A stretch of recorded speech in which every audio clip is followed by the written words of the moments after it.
สำบายดี FC เบิดทุกคนเด้อพี่น้องมื้อนี้มาพ่อกับบ่าวบางเนาะมื้อนี้มาบ้างเฮามาหาสาวลอยแล้วมื้อนี้สวัสดีสาวลอยสวัสดีเพิ่นเพ่งมื้อนี้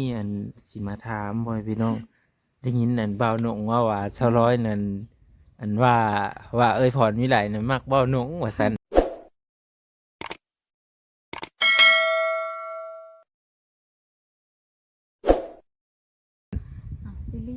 อีหลีนะ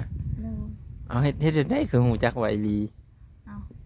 พรวันไรเว้า โอ้เพิ่นเว้าเองเลย เว้าเองตอนนั้นนี่อย่านอนนี่ไปเบิ่งลูกคอยนอนเลย โอ้เพิ่นมายามเนาะมายามแล้วนอนอยู่พี่ ไม่ แล้วเพิ่นว่านั่นเด้อบัดนี้ ว่าให้บ่นอนมันคอยเพิ่นมากบ่นอนมันยา เออ อย่ามันนอนมันเขาเราเคยเอาแล้ว เออเพิ่นน่ะมีลูกมีเต้าแล้วยันมานงไม่มากโอ้ยเนาะ เท่าแล้ว เพิ่นเท่าแล้วเพิ่นน่ะเท่านั้นแล้วบ่หนง30เอ้ยพรวิไล29 ว่า เออ ไปคุณเวลาว่าไม่ได้จ้ะ พรวิไลเพิ่นว่าเพิ่นก็มักนั่นแหละบ่หนงหั่น เออ ไปถามอยู่หั่นน่ะแต่เพิ่นเว้าค่าดองแล้วได้เจ้ารู้จักอยู่บ่ค่าดองน่ะนี่เพิ่นว่า200น่ะว่าค่าดองน่ะ5 ล้าน เว้าเองเนี่ยพรวันไรเว้าเอง เว้าเองนะ คอยเว้านะน้องมันเพลงตอนนั้นเว้าเองเด้อ โอ้ ผู้เขาอีกบอกเลยผู้อะไรผู้นางร้อย เออ ไปนั่งอ่ะบอกนงให้เด้อไปเอาพอให้เด้อ เออ เอาไปอยู่นำกันได้ โอ้ยมีเพิ่นแบบ แบบว่าขาดคู่เนาะ ไม่ อืม บอกนงสิเอาบ่ เนาะ ยังมันบ่เอา เออ คอยหูนั้น เออ พูด เอ้า ไปบอกนงมา เออ ขอดู อันตอนเพิ่นป้ากับพัวนี่ได้บ่ประมาณปีหนึงแต่เก่าเพิ่นก็เอาพัวอยู่นำพัวนั่นนะฮะกับพัวเดียวนี่บ่หรือว่าหลายพัว บ่ทางผู้เดียว โอ้แต่เพิ่นป้ากัน พระกันผัวหันทีเดียว โอ้ มันเป็นปวดเลยลุกบ่ได้เลย โอ้ นั่ง เออ บ่ได้เป็นเลย โอ้แต่เพิ่นก็ต้องการหาคนคู่ครองว่าซั่นเนาะ ผู้ผาเฮ็ดให้เฮ็ดหนาพ่อพี่น้องทางเจ้านี่เด้คันสมมติว่าเพิ่นเอากันนะเด้สมมติว่าเอาแล้วนี่ สมมติซื่อๆเด้อนี่เด้อ200สิรู้สึกแนวใดเอากับบุญเพ็งนี่ดีใจบ่สมมติเพิ่นเอากัน มาถามความรู้สึกน้องนี่แหละยังให้เพิ่นเอาอยู่บ่เลยอยากให้เบาหนุ่งเอาอยู่บ่ เอาก็เอา ระหว่างเบาบ้างกับเบาหนุ่งนี่เด้เอ้าสิให้ไผเอา สมมติเบาหนุ่งบ่เอาแล้วนี่ มันลงเอาชักเลยมันพูดนั่น เออ มันว่า เพิ่นสิมักผู้ใดบัดนี้เนาะ เอาได้ยา อืม บ่ลงมาเอาบ่อยยา อืมเพิ่นนั่นแนวเลยเพิ่นก็เล็งเสื้อ เอาเคยอยากได้ผัวมันบอก ถ้าเพิ่นน่ะเล็งเสื้อเบาหนุ่งผู้แล้วพี่น้อง เนาะ เนาะเพิ่นไม่ได้เล็งเสื้อเบาบ้างเนาะ มันว่าบ่ลงขับรถเป็น อืม เขาอยากได้มันว่าผัวขับรถเป็นเอ้ยอย่าไปเฮือนนางลอยดิไกลๆย่างไป อันนี้คันมีโพใครน่ะขี่พาโพขี่พาไปเนาะ ดูว่ามันไม่ได้ติดเค่ะมันเบาน่ะมันว่าบ่ลงมาเอาเลยยาเอาผัวใหม่ เพิ่นก็เอาผู้ใหม่เนาะ แม่เอาผัวใหม่ ตามบุญตามวาสนาเพิ่นนั่นแหละพ่อแม่พี่น้องแต่ว่าความจริงนั่นก็คือ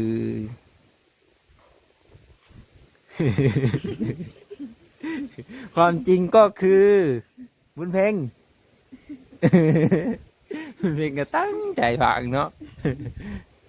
คนบอกว่าบ่ลงบ่เอาเด็กคอยเอาคนใหม่ โอ้เพิ่นสิหาเอาผู้ใหม่อีก นี่บ่เท่านั้นมันบอก ก็เต้วกะล้างก็สิอึดบ่เนาะผู้บ่าว มันว่าผู้บ่าวหันบ่มาก เออ อยากได้ผู้สาว เด้ นี่มีห่างแล้ว โอ้แม่ ได้ลูก3คน4คน สาม อยา ค ก น ได้ ยันเขาบ่มาก แม่ โอ้โหค่าดองก็บ่ได้แพงนี่ค่าดองก็ได้ มันบอกผู้บ่าวหันบ่มากคอยบ่มากเฮ็ดอยู่นำกัน เนาะคันผู้มักก็บ่ได้ยากดอกเนาะเขาก็ไปหาแล้วแลเหือนกำลังบักใหญ่ เกิดมาง่าย อืม ลูกมีเลย ลูกก็มีพร้อม ขอแต่เงินค่าดองเท่านั้นเนาะ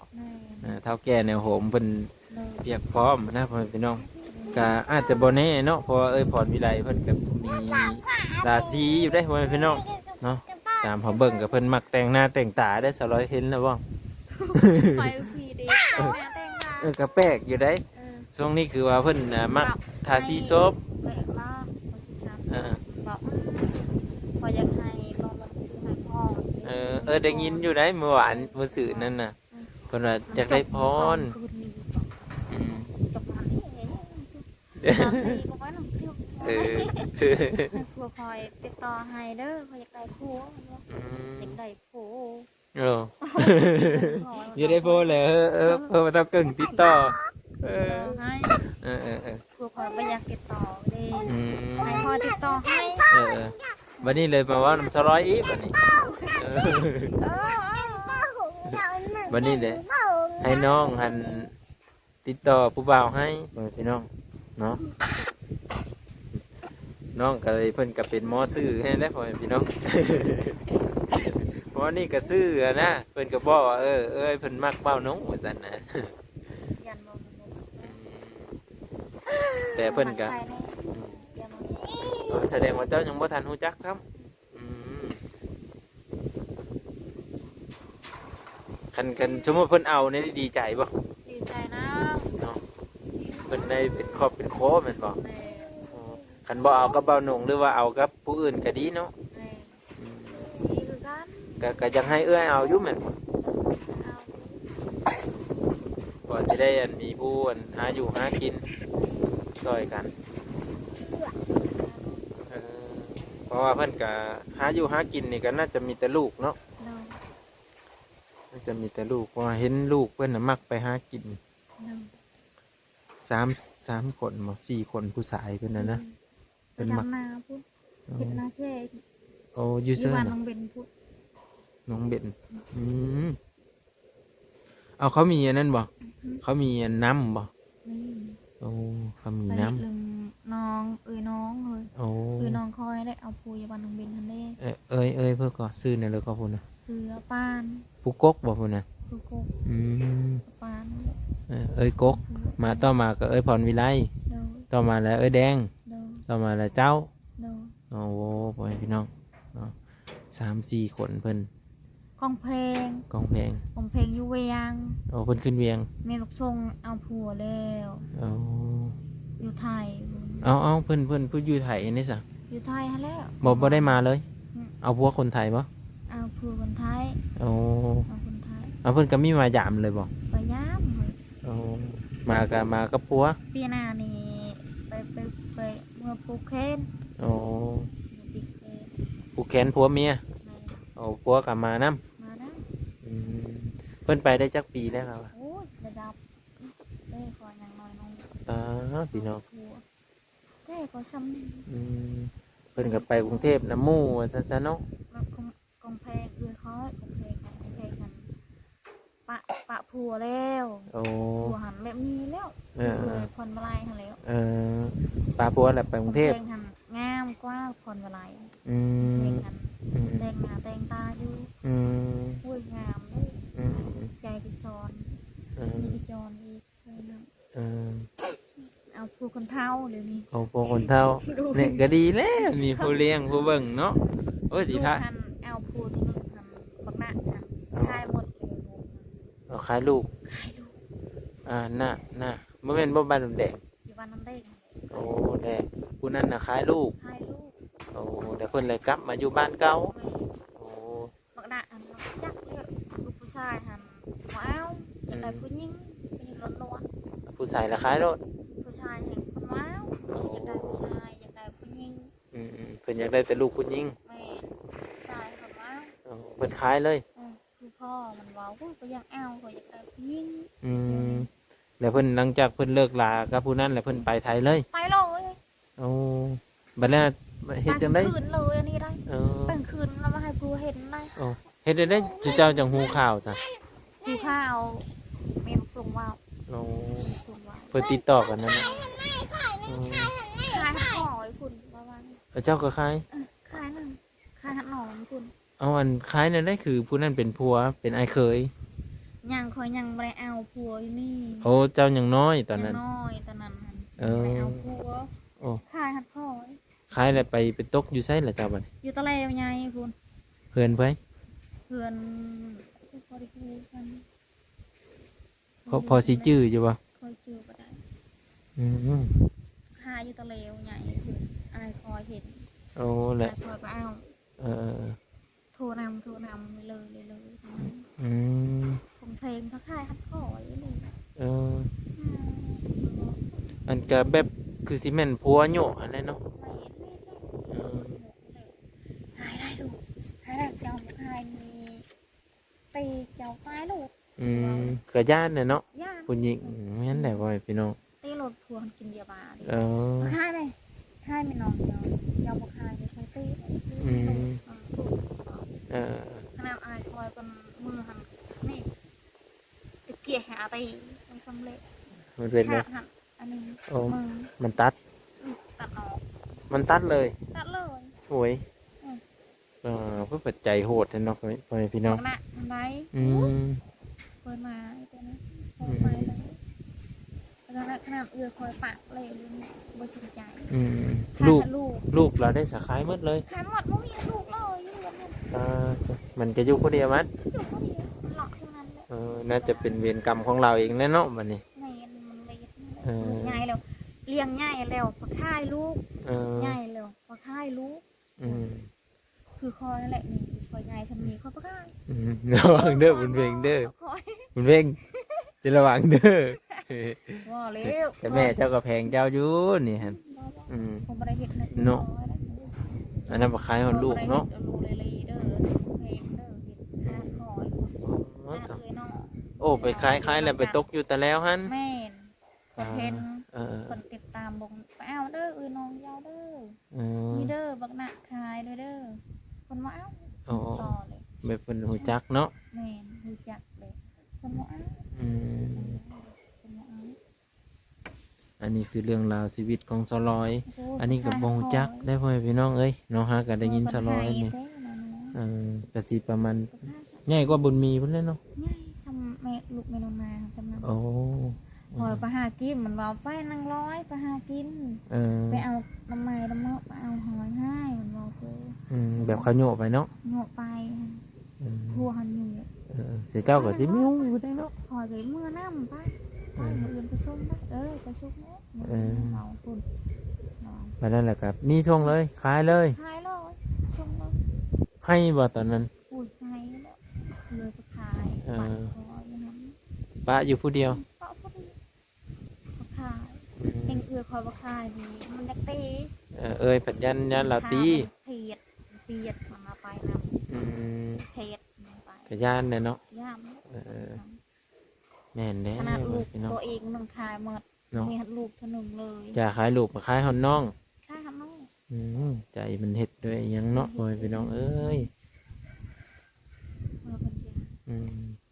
ถ้า จ้ะ เคยน้องคอยอยู่เหือนทำไม่ได้ขายลูกเต้าหม อื อ มเพิ่นก็เล่งจนใหญ่เนาะ ไม่ได้ขาย อืม น้ำอายคอยไม่ได้ขายเด้วย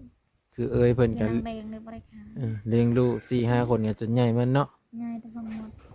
เพิ่นก็บ่ได้ขายเด้ ไม่ได้ขายลูกหากการมีคอยเห็น แต่ยาเขาบาปกรรมเขาเนาะ ไม่แห้ละ อันนี้ก็คือ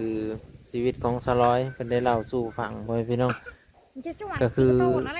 เอ้ยพรวิไลก็คือแบบเพิ่นก็คิดมักเบ้านงแน่แหละตามเบิ่งตามสัมภาษณ์นะตามที่เฮาไปนั่งเว้านำเพิ่นก็เพิ่นก็ว่ามักนั่นแหละ อยู่นำกัน นั่งอยู่หั่นแหละถามมักอยู่บ่เบ้านงมักนั่นแหละเอาคันเว้านงบ่เอาเด้ซะบ่เอาก็เสียแล้วได้แล้วบ่เอาก็บ่เอาดาวก็ว่านี่นะ คนใหญ่เลยคนเล็กน้อย แม่นเพิ่นก็เว้าทางมักเพิ่นก็มักกันแหล้วพ่อแม่พี่น้องเอ้ยแต่เบ้านงก็เพิ่นก็อยากให้แบบเอ้ยพรวิไลเพิ่นหาผู้ใหม่เบ้านงก็ยังบ่ทันได้มีอิหยังพร้อมอะนะแต่ว่าเพราะว่าเอาเอ้ยพรวิไลมาผัดแห้งทุกข์แห้งยากเพิ่นว่านะเพิ่นก็ยานแบบนั้นเพิ่นก็ว่า มันเบาคนไรเบาเบรติเบรทุกงาน เพิ่นเลยแบบว่า เบรติ ว่าเลย บ้านนงก็บ่ทันได้มีหยังเพิ่นมีแต่รถจักรคันเดียวนี่เพิ่นว่านะเพิ่นก็เลยย่านพาเอ้ยพรวิไลมาทุกข์มายากเพิ่นก็เลย น่าจะไปสารภาพกันอีกบ่มื้อนี้เห็นถือมะขามไปแต่เด็กคุณ ถือมะขามไปแต่เด็ก เห็นคุยว่าเอ้าบ่ลงไปใส่เนาะ เออ ไปเอาคนไทยวะ เออ กูเห็นมา มีสมองอยู่เลยเนาะเออ เซ็นหมอ เจะลองย่อถามเพิ่นเด้อบัดเพิ่นมาเด้อเป็นจังได๋ไปฮอดคันไทยแล้ววันนี้ ตอนนั้นคือคอยไปนอนเลยขี่รถมามุ่ง เออ มาลงว่าซ้อนๆนำกันบ่ ไปบ่ เออ มือนำคอยไป เออ ไปเร็วนี่รถได้ ปุ๊บปั๊บรถ ข้าวก่อนเจ้าได้ถ่ายก่อน เออ นั่งก่อน เออ นั่งก่อนลูกแม่บ่นงว่านอนข้างล่างอย่างนั้นแล้ว เออ นอนที่เตียงนี่แล้วตอนนั้น เออ ลูกคอยอักลาอยู่ เออโอ้เพิ่นไปน้ำรถมันบ่ ลูกนะแม่ลูกนะแม่ เออ บ่นงว่าปลุกแม่เขาบอกว่ามันบ่ลุก เออ มันอยากนอน เออมาแล้วได้บ่ได้ไปส่งซ้ำ ไปส่ง ได้ไป เธอ ส่ง ถือว่า ส่งมาเดือนนี้ เออ นี่บ่แม่นคิดมากว่านงแต่ตอนนั้นเลยแม่จัก ไปยังตกใจเราตกใจแหกมัน เออบ่เคยขี่รถกับผู้ชายจักเทื่อ เล เลย เป็นครั้งแรกอีมีจักอะเนาะ ตั้งเลย เออมาคันครั้งแรกอีจะตกใจได้จักหน่อยเลยพี่น้องอืมบ้านสาวขึ้นใหม่เลยคันว่าครั้งแรกเลยก็ได้เพิ่นก็ตกใจเลยเนาะ เพราะว่าพอพันไล่เจ้าเมื่อบ่ลุกเจ้า เออ มันว่าทางบ่อนเอามือเราเมื่อ เออ บ่มือเลยย่า อันนี้เพิ่นว่าคันได้กันนี่เพิ่นว่าคันมักกันนี่แม่นว่าฮุบไปอยู่เลยได้ลูกเต่าหั่นเอาไปอยู่หมดเลย แม่น อืม ผู้ชายได้ เออ ใหญ่อันใดอย่ามันหมู่เมื่อจ้ะ อืม เพิ่นมันได้มัน เออผู้ใหญ่เนาะ มันใหญ่เลย เพิ่นเลย อยู่เอื้อน อืม แต่เขาบ่าเราเว้ายอกเพิ่นกับเพิ่นก็ยังว่าอันลูกผู้ใหญ่นะเพิ่นก็ยังแบบว่าบ่พอใจนะบ่อยากพร้อมที่จะให้แม่เอา คอยตามอะไรมาป้องใจจากมือบอก อืม บ่ผมไปเหยียบมือ แบบมันคือย่านนั่นแหละเนาะเห็นพ่อเป็นคือเก่าอะนะคือย่านบ่ว่าไปได้เด็กน้อย เอาพวกเขานี่เขาเอาคนนี้ได้อยู่ลูกเนี่ยไป5 คน10 คนยาสำคัญไอ้ผู้หญิงยา ยังสิจะเอาลูกอีก ใช้เอาอีกมันว่า โอ้ย มันบ่ดุแท้ จะสิเลี้ยงไว้บ่เนาะ5-6 คนพุ่น อยากได้ เอ้ยแสดงว่าพรวิไลก็ ยันบ่นงว่าเอานี่ลูกคือนึง เออ ผู้หญิงอยากได้ผู้หญิงบ่นงว่าใส่ร้อย เออเอาก็เอาสิประมาณนี้เนาะ เออ อันนั้นบ่เข้าไปตั้งน้ำบ่หั่น แม่กระตักน้ เออไปตั้งน้ำอยู่หั่นไกลเติบบ่แต่นี่เฮาไป ำโอ้ยบริการคือมีโหลด เออ ตักเอาตักเอา อืมเจ้าขาลูกเนาะบ่ได้ไปแล้ว มีแต่พ่อเฒ่าเกิ้งบ่ไป คอยคาลูกบริการ อ๋อแต่เพิ่นมีขาลูกจังว่าสิให้เพิ่นไปตั้งน้ำให้เบิ่งทุกคน แต่ว่าเพิ่นขาลูกแล้วเนาะเพิ่นก็ได้ฮู้ความจริงแล้วบัดนี้เนาะ ดู ตามติโทแต่ว่าพรนี่เนี่ยได้เพิ่นก็ยังมักกันแหละ มัก อืมมักแหง เดิมมันจมเรื่อย อืม ๆนอนที่เรือนคอย เนาะ จมมองนกมาแล้วมันเอาตัวคอยเจ้านะ เออ ตัวที่ ตัวว่ามักหั่น เจ้ามันนกมาไม่ใช่มาก็ยากมันว่า อืม เออ คนใหญ่ก็เอามันว่า เออ เนาะคันนี้ 57 ล้านมันว่า 57 ล้าน คือว่าแพงเลยเนาะ มันว่า คือไม่เอา5-6 ล้านนี่ มันว่าคอยตอมเอาแบบนี้ อืมอืม มันว่ามือตัวนึงขวาตัวนึง อืม มันนั่นแล้วเลย เพิ่นก็มีลูกมีเต้าเนาะ มันว่าบ่มีอะไรก็ยา อ๋อ ตาที่มือแล้ว เออ คือกันหันแล้ว ตอนค่าดอง200ได้ซะคือไม่ได้แพงไปเลย 3 ล้าน ขนาดเป็นผู้สาวเด้หาเนาะ 3 ล้าน 3 ล้าน โง่ก็มีบ่ นี่ อืม มันคือกัน โง่ก็มีไปพี่น้อง เขาบ่ได้เอาเพลงกันไหลาย เนาะบัดเพราะว่าจะได้แห้งมักผู้เฒ่าแห้งจะได้หลาย มันว่าคนเรามักบ่คนเฒ่าหุ้ยบ่เขาบ่มักคนเฒ่าอย่างในบ่หนึงนั่นแหละมันว่า เออ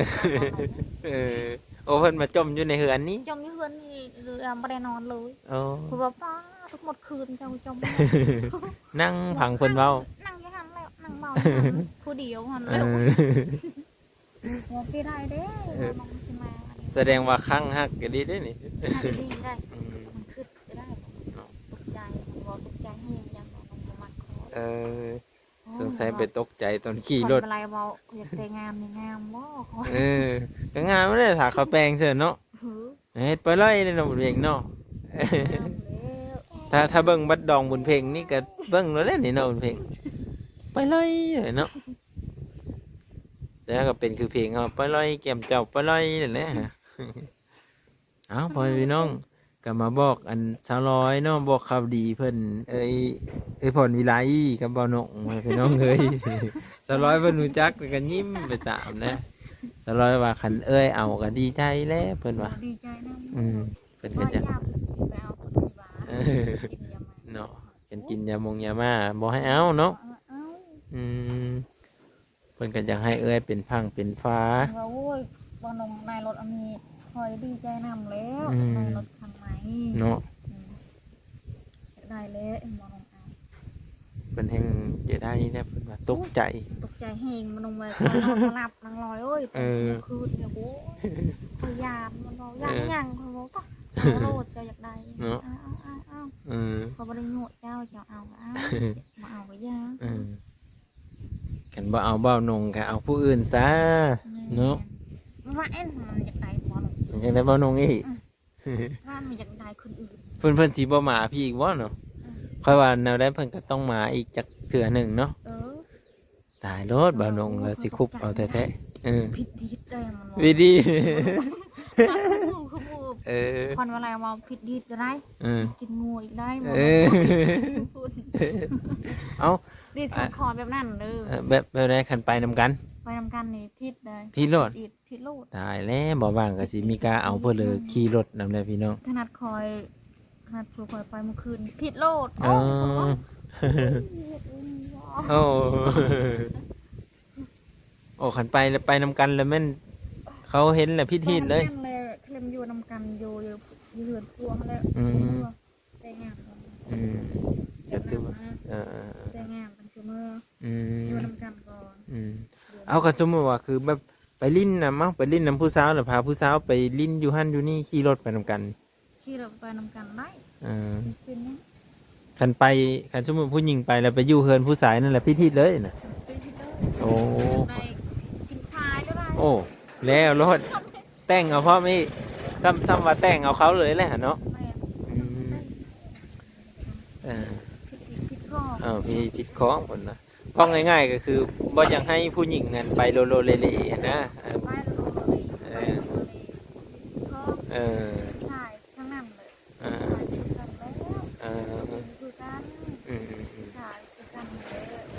อันนี้คือฮิตของทาง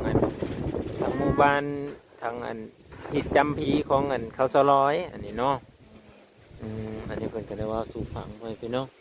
เอ้าวิดีโอหน้าพอเราจึงมาพ่อกันใหม่เมื่อนี้ก็มาบอกข่าวดีผลวิไลกับบ่าวนงเนาะไปเช้ารถขึ้นมาค้านตั้งแต่เด็กๆคุณโอ้ว่ะเสียเอาไปเสือว่าซั่นโอ้ยเอาไปให้พรวิไลนั่นแล้วว่ะโอ้ไปเลือกแพะอันนี้ว่ะแต่เด็กเลย อันนี้เห็นก็แก๊กอยู่ย่างไปเบิ่งโอ้เนาะสงสัยถือเสน่ห์พรวิไลเลยพี่จังเอาวิดีโอหน้าพ่อคนไหมผิดของนี่ผิดของเด้อพี่น้องผิดควายไรตายโลดมานี่ไปกลับก่อนมานี่สบายดีสบายดีก่อนสบายดีมันเพ่งนี่นอนแล้วเบะเจ้าบ่นี่เบะแล้วข้อมันตีดุ